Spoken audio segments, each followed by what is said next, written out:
Vous tombez bien, et elles sont revenues hier de Paris. On a reçu 3 médailles d'or au concours Lépine.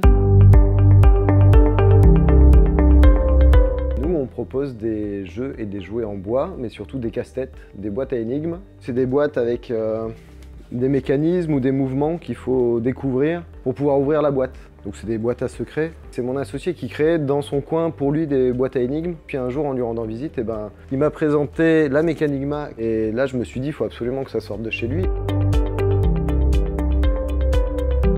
On a une équipe de 12 personnes. On a essayé de faire en sorte qu'on soit le plus local possible, à la fois dans la matière qu'on utilise mais aussi dans les salariés. On va dire à 80%, les gens viennent travailler à pied en fait et du coup ils sont de l'ODEV ou vraiment très proches. J'ai atterri ici avec un besoin de verdure, d'espace. Moi j'habite à Saint-Étienne-de-Gourgaz, dans un petit village à côté. C'est 10 minutes de voiture au milieu des champs, des platanes. Moi j'aime beaucoup cette ville. Alors moi je trouve ça génial. J'ai la chance d'habiter à côté de la rivière. Du coup je suis à la fois proche de la nature et en plein centre-ville de l'ODEV. Et on a une infrastructure de fou avec une médiathèque, un cinéma. Pour moi c'est génial de vivre ici en fait.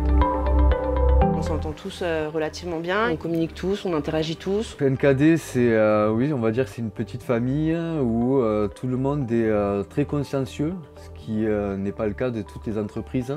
Donc du coup, on s'efforce de faire de notre mieux.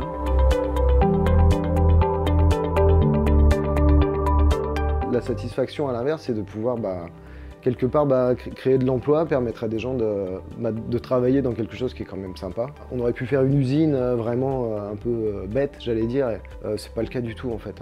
On essaye de continuer à se faire connaître, on aimerait bien pouvoir embaucher plus de monde toujours en local en fait.